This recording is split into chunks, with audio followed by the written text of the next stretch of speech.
आणि दुसरं गीत गाऊन आपण परमेश्वराच्या नावाला मान महिमा आणि धन्यवाद देऊया. आपल्या स्क्रीनवरती दुसरं गीत येत आहे, जब परमेश्वर की आत्मा, बरोबर ना? ओके, आलंय. हे गीत सर्वांच्या परिचयाचं आहे आणि म्हणून आपण हे गीत मोठ्याने गाणार आहोत, कारण परमेश्वराच्या आत्म्याचा अभिषेक आपल्यावरती होणं फार गरजेचं आहे. जरी तो आमच्या मध्ये आलेला आहे, आम्हाला परमेश्वराने तो दिलेला आहे, तरी देखील त्याचा अभिषेक होणं हे फार गरजेचं आहे. आणि म्हणून निकोदेमाला परमेश्वराने हेच सांगितलं, पाण्याने आणि आत्म्याने जन्मल्यापासून तुला स्वर्गाचे राज्य प्राप्त होणार नाही. आणि म्हणून परमेश्वराचा आत्मा त्याला आपण आलिंगन देऊया. रेडी? जब परमेश्वर की आत्मा मेरे दिल में आएगा, होगा आनंद से। परमेश्वर की आत्मा मेरे दिल में आएगा, होगा आनंद से। आएगा, होगा, आएगा, होगा, आएगा, होगा आनंद से। आएगा, होगा, आएगा, होगा, आएगा, होगा आनंद से।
समर्पित करणार आहे. आणि म्हणून यावेळेला तिसरं गीत आहे, दीर्घ सुरामध्ये आपण स्वतःचं समर्पण प्रभूला करणार आहे. आणि या गीताचे बोल आहेत, आये हम तेरे चरणों में. आणि म्हणून जितक्यांना येतं तितक्याने मोठ्या स्वरामध्ये हे गीत आपण गाणार आहोत. रेडी? आये हम तेरे चरणों में, लेकर हम स्तुति.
ज्यावेळेला तू आमच्या संगती राहशील त्यावेळेला प्रभू आम्ही आशीर्वादाने तृप्त होतो.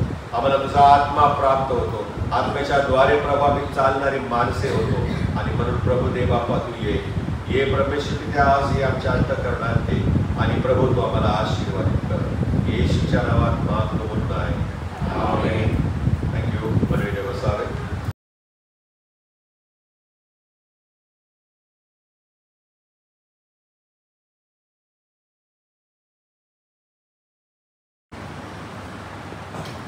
पवित्र देव बापा आम्ही स्तुती करीतो, धन्यवाद देतो पुन्हा एक वार तुझ्या वचनाचं मन चिंतन करत असताना, ते सांगत असताना आणि ऐकत असताना आम्हा सर्वांना प्रभू तो आपल्या आत्म्याने चालेल. तुझी जी इच्छा आज आमच्या जीवनाबाबत आहे ती प्रभू आम्ही ऐकावी, ग्रहण करावी, त्याप्रमाणे राहावे असं तो होते. आमचा महान प्रभू श्री ख्रिस्ताच्या द्वारे आमेन. आजचा जो विषय आहे तो येशूच्या कार्याने प्रभू येशू हा ख्रिस्त आहे ते प्रगट होते. आणि म्हणून जे शास्त्रपाठ घेतलेले आहे त्या शास्त्रपाठामध्ये प्रभू येशूने केलेली कृत्य किंवा चमत्कार किंवा कार्य आम्हाला विशेष करून पाहायला मिळतात. आणि ज्या ज्या वेळी प्रभू येशूने असे अद्भुत कार्य केलेले आहे त्या प्रत्येक वेळेला लोकांना असे वाटले की जणू देव आम्हाला भेटायला आला आहे. मागाशी मी तेच वाचलं ना तुमच्या त्या शास्त्रपाठामध्ये. लोक काय म्हणाले पहा, लुकाचं शुभवर्तमान 7वा अध्याय आणि 16व वचन. तेव्हा सर्वांना भय प्राप्त झाले आणि ते देवाला गौरव करत म्हणाले, आमच्यामध्ये मोठा संदेष्टा उदयास आला आहे आणि देवाने आपल्या लोकांची भेट घेतलेली आहे. म्हणजे ज्या वेळेला देव आमच्या जीवनामध्ये काही कार्य करतो, काही चमत्कार करतो, काही आम्हाला विशेष अनुभव देतो, त्याचा अर्थ असा आहे की त्या प्रत्येक वेळेला तो आमची भेट घेत असतो. हे आपण कधी विसरता कामा नये. असं नाही की मी देव स्वर्गामध्ये आहे, मी पृथ्वीवरती आहे, मी प्रार्थना केली की ती वर जाते आणि वरून देव आशीर्वाद टाकतो किंवा आमच्या प्रार्थना ऐकतो आणि त्या प्रार्थनेचे उत्तर भेटतो, असं नाही होत. तो ज्या वेळेला आमच्या प्रार्थना ऐकतो, आमच्या गरजा त्याला समजतात, त्यावेळेला तो स्वतः आमच्यामध्ये येतो, आमची भेट घेतो आणि आमच्या गरजा ज्या आहेत आध्यात्मिक जीवनामध्ये, शारीरिक जीवनामध्ये त्या तो पूर्ण करत असतो. त्या काळच्या लोकांना हे कळालं आणि ते म्हणाले, देवाने आपल्या लोकांची भेट घेतली आहे. ज्या ज्या वेळेला असे अनुभव आपल्या जीवनामध्ये येतात त्या प्रत्येक वेळेला आपण स्वतःला म्हणूया की देवाने माझी भेट घेतली आहे. किती सुंदर आहे. ज्या वेळेला आम्ही अशा प्रकारे ते वचन आपल्या स्वतःला लागू करतो त्यावेळेला आपल्याला मनशांती प्राप्त होते, आनंद मिळतो, देवाचं सामर्थ्य प्राप्त होतं आणि प्रभू आमच्या जीवनामध्ये अधिक आणि अधिक कार्य करायला लागतो. आणि म्हणून आजचा जो विषय आहे, गेल्या 3 वर्षापूर्वी मी याच्यावर बोललेलो आहे, 9 गावातील त्या स्त्रीबद्दल जी विधवा होती आणि त्यानंतर तिचा मुलगा याबद्दल. आज थोडा वेगळ्या दृष्टिकोनातून या शास्त्रपाठाकडे पाहणार आहे. कारण या कृत्यामधून प्रभू येशू हा ख्रिस्त कसा आहे हे कसं सिद्ध होतं यावरती आपण लक्ष केंद्रित करणार आहे. हा जो इन्सिडेंट आहे किंवा ही जी घटना आहे हे मानवी आनंद आणि दुःख याचं मिश्रण आहे. सुरुवातीला यामध्ये आम्हाला पाहायला मिळतं की विधवा स्त्री रडत आहे. तिच्या सभोवती असलेले तिचे नातेवाईक असतील, तिच्या घरातले लहान थोर असतील, तिचे परिचयाचे लोक असतील, सारे आक्रोश करत आहेत. आणि मग ज्या वेळेला प्रभू येशू ख्रिस्त भेटला आणि त्याने त्या मुलाला जिवंत केलं त्यावेळेला चित्र बदललेलं आहे. दुःखाचं रूपांतर आनंदामध्ये झालेलं आहे. आणि म्हणून या मरणाचा मोठा अंधार या स्त्रीच्या घरावरती आलेला होता. जसं मिस्रामध्ये आपण ऐकलेलं आहे आणि वाचलेलं आहे, देवाचा आत्मा त्या मिस्री घराच्यावरून आणि यहुद्यांच्या घराच्यावरून जाणार होता आणि देवाने त्यांना सांगितलं होतं की तुम्ही कोकरा वधावा आणि त्या कोकऱ्याचं रक्त आपल्या दरवाजाच्या बाह्यपट्टीवरती काय करावं, चारी बाजूने ते लावावे. आज रात्री देवाचा आत्मा घर ओलांडणार आहे. ज्या ज्या घराच्या दरवाजाच्या चौकटीला वधलेल्या कोकराचं रक्त लागलेलं नसेल त्या घरातील पहिला वत्स, पहिला पशु, पहिला मुलगा, पहिली मुलगी, जो कोणी पहिला जन्मलेला असेल तो मृत्युमुखी पडेल. आणि त्यावेळेला मिस्रावरती मृत्यूचा अंधार पसरलेला होता. प्रियानो, मृत्यू त्या ठिकाणी छाया करून बसलेला होता आणि तीच घटना पुन्हा या ठिकाणी झालेली आहे. विधवेच्या घरावरती मृत्यूची छाया पसरलेली आहे. तिच्या घरामध्ये मृत्यू आलेला आहे. त्यात तिचा एक तरुण मुलगा जो आहे तो मरण पावला असं म्हटलेलं आहे. मुलाचं वय किती असावं अंदाजे? ते मगाशी मी वाचताना मला लक्षात आलंय बरं का, मी पण काही लिहिलेलं नाही. 23 लिहिले तिथे नाही ना, अंदाजे सांगताय ना. 23 आणि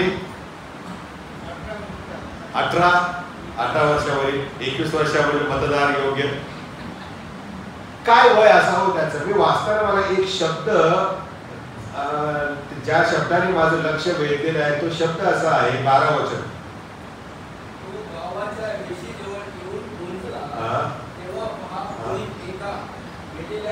इस्माला हा पाहिजे. हा शब्द मला एकदम थांबवलं मला. त्या इसम, मुलाला आपण इसम म्हणतो का? म्हणजे किती वय असेल त्याचा अंदाजे? इसम. त्या स्त्रीचा तो मुलगा होता. कोणत्याही आईला मुलगा 62 वर्षाचा झाला तरी तो मुलगाच असतो, पण बाहेरच्या समाजाला ती व्यक्ती इसम होते, प्रौढ व्यक्ती होते.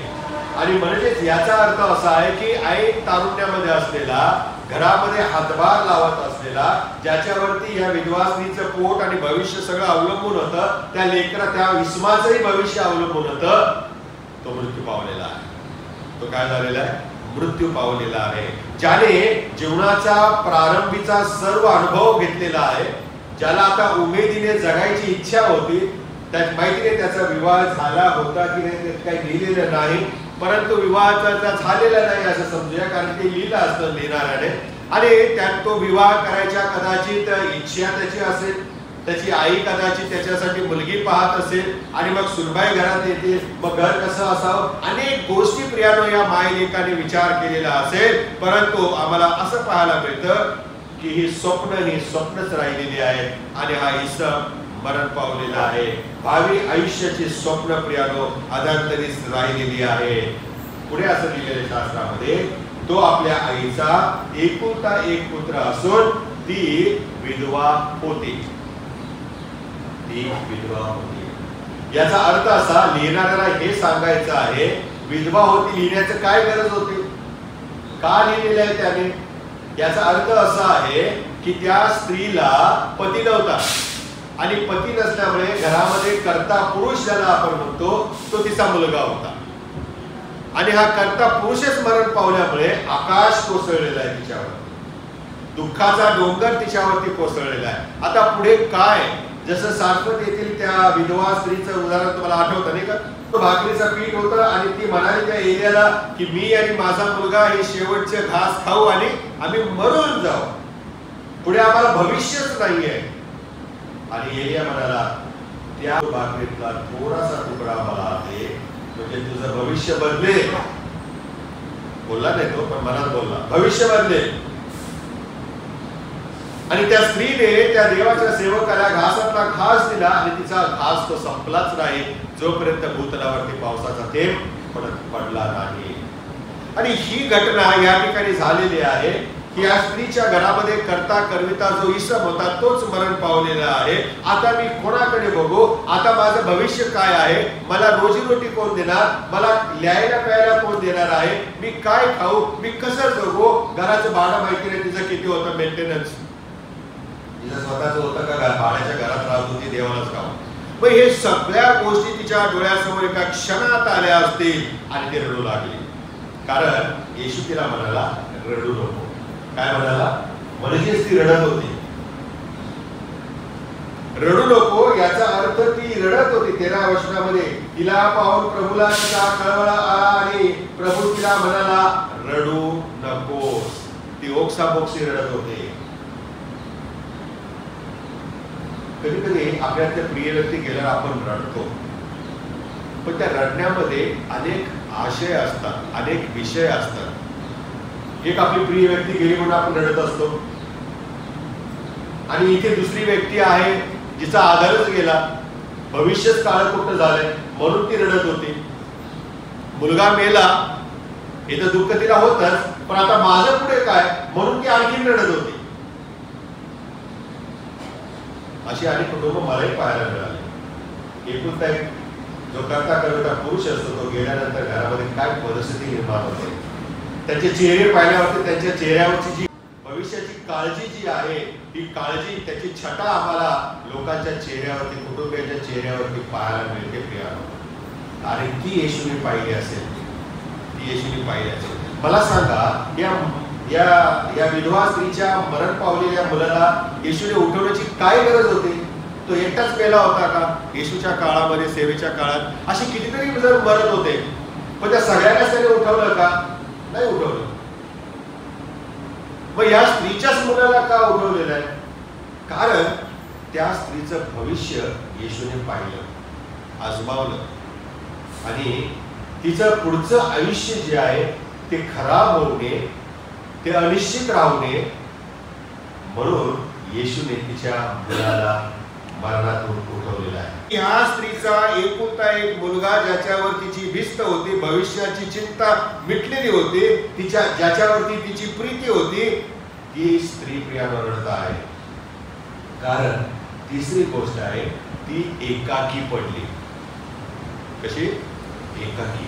आतापर्यंत तिला मुलगा होता, भले तो कामाला जात असेल, येत असेल, पण तिला तो भास व्हायचा की घरात तो आहे, त्यामुळे ती भीती नव्हती. परंतु आता पुरुषासारखा पुरुष जेव्हा मरण पावलेला आहे तेव्हा ही स्त्री घाबरलेली आहे, ती एकटी पडलेली आहे.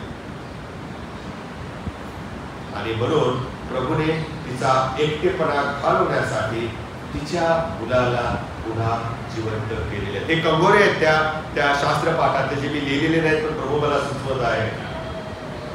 आमेन. आणि हे कंगोरे फार महत्वाचे आहेत. बारीक सारीक गोष्टी ज्या या वचनामध्ये दडलेल्या आहेत, या वचनाच्या मधून आम्हाला हे शिकायला मिळतं. पुढे आम्ही पाहतो प्रियानो की ही आई एक विधवा होती. तिचा पती कोण होता, तो काय करत होता, श्रीमंत होता काय, त्याने संपत्ती मागे सोडली होती काय, आम्हाला काहीच ठाऊक नाही. परंतु ती विधवा होती याचा अर्थ तिला नवरा होता आणि तो मरण पावलेला आहे. आणि त्यात आता हा दुसरा खाला तिच्यावरती पडलेला आहे दुःखाचा, आणि मुलगाही तिचा मरण पावलेला आहे. मला त्या कोणाचं उदाहरण आहे रूथ पुस्तकामध्ये? नानीचं उदाहरण आहे ना. नवराही मेला, 2 मुलंही मेले. काय करायचं? किती मोठं दुःख तिच्या अंतःकरणामध्ये होतं. शेवटी ती हताश झाली. आणि ती हताश झालेली असताना सुनाना म्हणते, तुम्ही जा, जिथून आला त्या तुमच्या घरी परत जा, माझ्याकडे आता काहीच नाही, मी रिकामी झालेली आहे, मी रिकामी झाली. प्रभू येशू ख्रिस्त त्याच गटकेला त्या स्त्रीच्या मुलाच्या तिरडीजवळ पोहोचलेला आहे. तिच्या भावनांचा कायापालट झाला. ज्या वेळेला प्रभू येशू ख्रिस्त त्या तिरडीजवळ आला प्रियानो, त्यावेळेला तिच्या जीवनाचं चित्र बदललेलं आहे. तिला त्यावेळेला आपुलकीची आवश्यकता होती. कोणीतरी यावं, कोणीतरी मायेने हात फिरवावा, कोणीतरी मायेने 2 शब्द बोलावे, कोणीतरी माझं दुःख निवारण करावं, कोणीतरी मला या घटनेमुळे जी निराशा आलेली आहे, माझ्याकडे जो अंधार आहे भविष्याचा, तो कोणीतरी घालवावा. या सगळ्या गोष्टींनी ती त्रस्त झालेली होती, विचाराने भरलेली होती आणि रडत होती प्रियानो. पण जेव्हा तिच्या मुलाची अंत्ययात्रा निघाली होती तेव्हा तिच्या मुलाला तिच्याकडे जिवंत असे येशूने दिलेले आहे. निर्जीव जो होता तो सजीव झालेला. आमेन. जो मेलेला होता तो जिवंत झालेला आहे. जो अंधारामध्ये गेलेला होता त्याला येशूने पुन्हा प्रकाशात आणलेला आहे. जी वाचा गप्प राहिलेली होती मेल्यानंतर, ती वाचा काय लिहिली शास्त्रामध्ये? 15 वचन वाचा बरं. तो मेलेला उठून बसला आणि बोलू लागला. किती छान, तो बोलू लागला. ही परमेश्वराची योजना होती. मेलेल्या त्या मुलाने उठावे, बसावे आणि बोलावे. हा सिक्वेन्स आहे तो फार महत्वाचा आहे. आणि आम्हाला आनंद वाटतो की तिचा मुलगा जिवंत असा मिळाल्यानंतर त्या मृत्यूच्या छायेमध्ये असलेल्या घरात आनंद प्राप्त झाला. हालेलुया. त्या घराला परत प्रकाशमय झालं ते घर. त्या घरामध्ये पुन्हा आनंद झाला. जी स्त्री रडत होती ती स्त्री हसायला लागलेली आहे. प्रभू आमच्या दुःखाचा रूपांतर आनंदामध्ये करण्यास समर्थ आहे, पण ती तशी त्याची योजना असली पाहिजे हे आम्ही कधी विसरता कामा नये. तिचा मुलगा जिवंत असा परत मिळाल्यानंतर तिचं जीवन आनंदाने पुन्हा बहरलेलं आहे. तिच्या घरामध्ये पुन्हा ख्रिस्ताचा आनंद तिला प्राप्त झालेला आहे. देवाची शांती पुन्हा तिच्या घरामध्ये तिच्या जीवनामध्ये आलेली आहे. आणि म्हणून चर्चा ग्रुपवर मी पहिला मुद्दा टाकलेला आहे, तो आपण पूर्ण केलेला आहे. त्या घराचं चित्र बदललेलं आहे. जे दुःखाने भरलेलं घर होतं, मानवी दुःखाने जे भरलेलं घर होतं, ते आता देवाच्या आनंदाने पुन्हा भरलेलं आहे. दुसरा मुद्दा आहे प्रियानो, येशूच्या ह्या कार्यामुळे तो ख्रिस्त आहे हे सिद्ध झालेलं आहे. अशी अनेक त्याची कार्य आहेत, असे येशूने अनेक चमत्कार केलेले आहेत. परंतु या प्रत्येक चमत्कारांच्या नंतर येशू हा ख्रिस्त आहे हे पटलेलं आहे. मसीहा नाही बरं का. ख्रिस्त म्हणजे काय? बरोबर, ख्रिस्त म्हणजे अभिषेक, देवाचा निवडलेला, देवाने योजलेला. 22व्या वचनामध्ये पहा बरं काय लिहिलेलं आहे.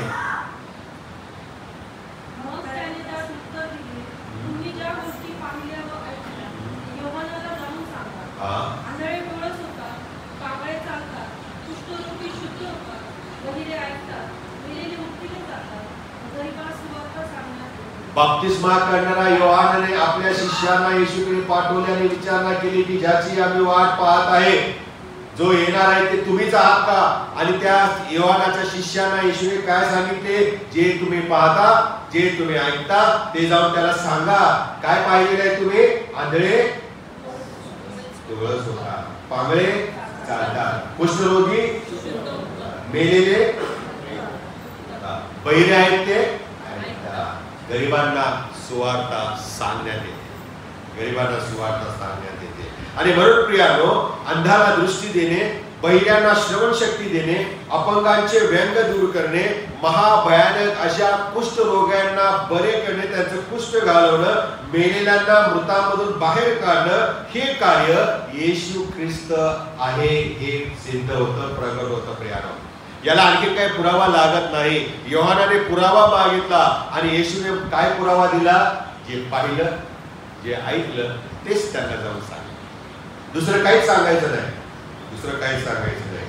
ही कार्य जी आहेत येशूचा सर्वोच्च अधिकार आम्हाला स्पष्ट करतात. येशूचा मरणावरती अधिकार आहे हे आम्हाला पाहायला मिळतं. येशू ख्रिस्त हा आंधळ्यांना डोळे देऊ शकतो, पागळ्यांना पाय देऊ शकतो, रोग्यांना बरे करू शकतो. हे सामर्थ्य जे आहे ते येशूमध्ये आहे. आणि म्हणून प्रियानो, ही शक्ती मानवी शास्त्राच्या पलीकडची आहे, मनुष्याच्या आकलनाच्या पलीकडे आहे. हे मानवाला समजत नाही. मानवी ज्ञानाच्या पलीकडे आध्यात्मिक ज्ञान असतं. आणि म्हणून जर आम्ही मानवी ज्ञानाने देवाच्या वचनाचा अभ्यास करायला लागलो तर आम्हाला नाही समजणार. पण ज्या वेळेला तो अभ्यास करत असताना दैवाचा आत्मा आम्हाला सांगतो आणि स्पष्ट करतो, त्यावेळेला आत्म्याच्या द्वारे आम्हाला ज्ञान प्राप्त होते. साक्षात देव मनुष्यांची भेट घेतो.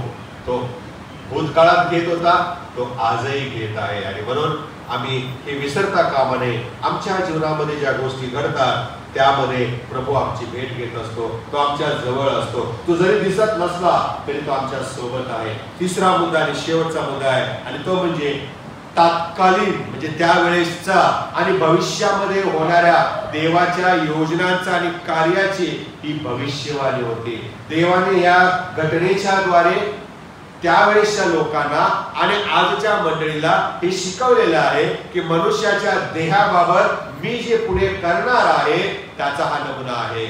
आणि या मुलाला उठवून प्रभू श्री ख्रिस्त म्हणाला, जे माझा विश्वास ठेवतात ते मेले असले तरी चालतील, कारण पुनरुत्थान आणि जीवन मीच आहे. या घटना ज्या आहेत त्या भविष्यामध्ये आमच्या या देहाचं काय होणार आहे याचा हा नमुना आहे प्रियानो. याकडे आम्ही कधी कानाडोळा करता कामा नये. आणि तेच पुढेही करण्यासाठी तो येशू ख्रिस्त आजही उत्सुक आहे आम्हाला नवीन जीवनात चालवण्यासाठी.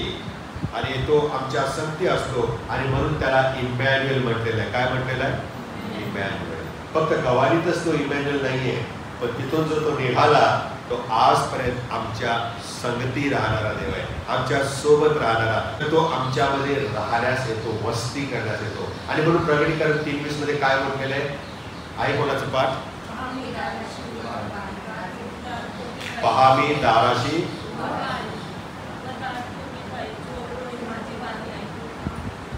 आणि मी दार ठोकत आहे ना, मी दार ठोकत आहे. जो कोणी माझी वाणी ऐकून दार उघडतो त्याचमध्ये आम्ही. आणि हे देवाचे अभिवचन आहे प्रियानो, आमच्यामध्ये वस्ती करायला येण्यास परमेश्वर उत्सुक आहे. तुम्ही आणि मी त्याला जागा देऊ इच्छितो का? आमच्या हृदयाच्या कप्प्यामध्ये, आमच्या विचारांच्या मध्ये, नाईन गावच्या प्रवेशद्वाराजवळ जे सामर्थ्य येशूने प्रगट केलं त्याहून अधिक जास्त सामर्थ्य तो आमच्याद्वारे प्रगट करू इच्छितो. फक्त त्याला आमची अवेलेबिलिटी पाहिजे. आम्ही त्या कार्यासाठी स्वतःला उपलब्ध करून दिलं पाहिजे. त्या तरुण मुलाला त्याच्या जीवनाचा दुसरा अंक सुरू करून दिला परमेश्वराने. तो मेला होता, तो संपला होता. That was his end. त्याची डेस्टिनी काहीच नव्हती. आता मुठमाती देणे हेच शेवट होता त्याचा. पण ज्या वेळेला प्रभू येशू ख्रिस्ताने त्याला स्पर्श केला आणि उठवलं, त्याच्या जीवनाचा दुसरा अध्याय सुरू झाला. मरणातून जीवन. आणि याद्वारे येशूने हे शिकवलं की मेलेले असले तरी प्रभूमध्ये ते जिवंत होते. ज्या वेळेला आम्ही प्रभूवरती विश्वास ठेवतो, त्याला आपल्या अंतःकरणामध्ये स्वीकारतो, त्या प्रत्येक वेळेला प्रभू आमचं शारीरिक जीवन आध्यात्मिक जीवनामध्ये त्याचं रूपांतर करतो. शारीरिक मरणाचं प्रयाण तो रूपांतर करतो आध्यात्मिक जीवनामध्ये. पुढे कधीतरी हा तरुण वयस्कर होऊन किंवा आजाराने काहीतरी होऊन तो मरण पावला असेल. तो काय अजून जिवंत नाहीये, तो मरण पावला असेल, त्याला मुठमाती दिलेली असेल, तो कबरेचा धनी पण झाला असेल. पण या घटनेला प्रभूने त्याला उठवलं, त्याच्या आईची काळजी घेतली, तिच्या भविष्याची काळजी घेतली. आणि या मुलाला उठवून प्रभू येशूने आमच्या समोर हे नमुना उभा केलेला आहे की जो कोणी माझा विश्वास ठेवतो तो मेला असला तरी जगेल. पण मग जेव्हा येशू आम्हाला आध्यात्मिक जीवनाची ही जी हमी देतो तेव्हा आम्हाला नवीन जीवन मिळते, आम्हाला न्यू लाईफ मिळतं. आमच्यामध्ये त्या नवीन जीवनाचा प्रवाह व्हायला सुरुवात होतो. आणि जे या अशाश्वत जीवनापेक्षाही थोर आहे. हे जीवन कधीतरी संपणार आहे, हे जीवन कधीतरी बंद होणार आहे, हा श्वास कधीतरी बंद पडणार आहे. पण त्याच्यानंतरचं जे जीवन आहे ते प्रभूमध्ये सुरक्षित आहे. आणि म्हणून त्या जीवनाला वर्षांचं बंधन नाही, वर्षांचं बंधन नाही. आम्ही सदा सर्व काळ परमेश्वरासमोर राहणार आहोत. आणि म्हणून आमचं जे शारीरिक जीवन आहे ते पुन्हा प्रस्थापित करण्यासाठी, रेस्टोर करण्यासाठी प्रभू येशू आजही उत्सुक आहे. पापामुळे आलेलं मरण निघून जाण्यासाठी आम्ही परमेश्वराजवळ जाणं गरजेचं आहे.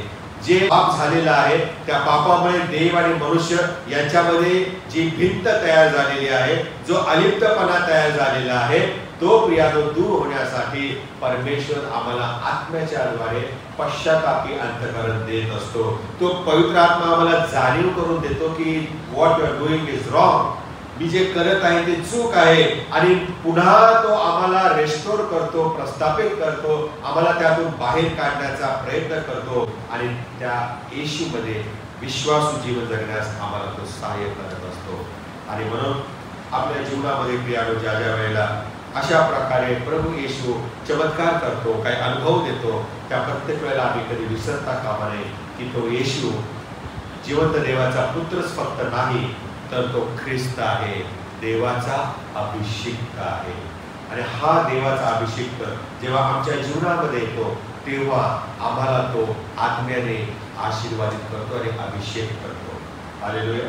त्याचा आत्मा तो आम्हाला देतो, आमच्या गरजा तो पूर्ण करतो. आणि तो ख्रिस्त आहे सिद्ध करून त्याच्याबरोबर इमानी इतबारी राहण्यासाठी तो आम्हाला कृपा करतो. आणि म्हणून प्रियानो आपण प्रार्थनेमध्ये जाऊया, आपले डोळे आपण झाकूया, परमेश्वरासमोर आपण आपलं अंतःकरण उघडं करूया आणि प्रभूला विनंती करू की प्रभू तू माझमध्ये ये. ज्यावेळेला तू माझमध्ये येशील त्यावेळेला मी तुझ्यामध्ये असेल. आणि ज्यावेळेला आम्ही एक हो त्यावेळेला त्याचा आत्मा आमच्यामध्ये कार्य करेल, तो आम्हाला आशीर्वादाने करेल, तो आम्हाला आपल्या आत्म्याने सावरेल. आणि तो ख्रिस्त आहे ती कबुली आमच्या मुखाद्वारे इतरांच्या पर्यंत पोहोचू दे. प्रभू येशू तू आता ये आणि आमचा ताबा घे. येशूच्या नावात मागतो, आमेन.